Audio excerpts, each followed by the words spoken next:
కార్మికుల సంక్షేమానికి భరోసా, వివాహ, ప్రసూతి, మరణ సాయాలు, నమోదు విధానం పూర్తి వివరాలు welfare schemes for workers, marriage, maternity, death benefits మరియు రిజిస్ట్రేషన్ డీటెయిల్స్. కొత్త చెరువు, పుట్టపర్తి, కార్మికుల సంక్షేమానికి కూటమి ప్రభుత్వం కట్టుబడి, గతంలో నిలిచిపోయిన పథకాలను మళ్లీ పునరుద్ధరించింది. శ్రమనే ఆధారంగా జీవనం సాగించే వేలాది మంది కార్మిక కుటుంబాలకు ఇప్పుడు ఈ పథకాలు బలమైన ఆధారంగా నిలుస్తున్నాయి. ఉపకార వేతనాలు, వివాహ కానుకలు, ప్రసూతి సాయం, అంత్యక్రియల ఖర్చులు, సహజ మరణ సాయం వంటి పలు ప్రయోజనాలు కార్మికుల కుటుంబాలకు అందుతున్నాయి. జిల్లాలో 1,00,000కు పైగా భవన నిర్మాణ కార్మికులు ఉన్నప్పటికీ, ఇప్పటివరకు 5 సర్కిళ్ల పరిధిలో కేవలం 37,271 మంది మాత్రమే నమోదు చేసుకుని గుర్తింపు కార్డులు పొందారు. ఇది చాలా తక్కువగా ఉందని అధికారులు పేర్కొంటున్నారు. ఉపాధి హామీ పథకంలో పనిచేస్తున్న కార్మికులు కూడా నిర్మాణ రంగ కార్మికులుగా నమోదు చేసుకోవాలని సూచిస్తున్నారు. మార్చి 1 నుంచి పథకాలు అమల్లో ఉన్నా, జిల్లాలో ఇప్పటివరకు చాలా తక్కువ దరఖాస్తులు రావడం ఆందోళన కలిగిస్తోంది.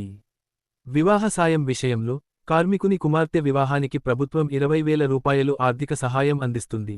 దీనికి కార్మికుడు మరియు కుమార్తె ఆధార్ కార్డులు, వివాహ ధృవపత్రం, బ్యాంకు ఖాతా వివరాలు, గుర్తింపు కార్డు నకళ్లు సమర్పించాలి. పెళ్లి కుమార్తెకు కనీసం 18 సంవత్సరాలు పూర్తి అయి ఉండాలి. 2 కుమార్తెల వివాహాలకు ఈ సాయం లభిస్తుంది. వివాహం జరిగిన 6 నెలల్లోపు దరఖాస్తు చేసుకోవాలి. ప్రసూతి సాయం కింద, మహిళా కార్మికురాలు లేదా కార్మికుడి భార్యకు ఒక్కో కాన్పుకు 20,000 రూపాయలు చొప్పున ఆర్థిక సాయం అందుతుంది.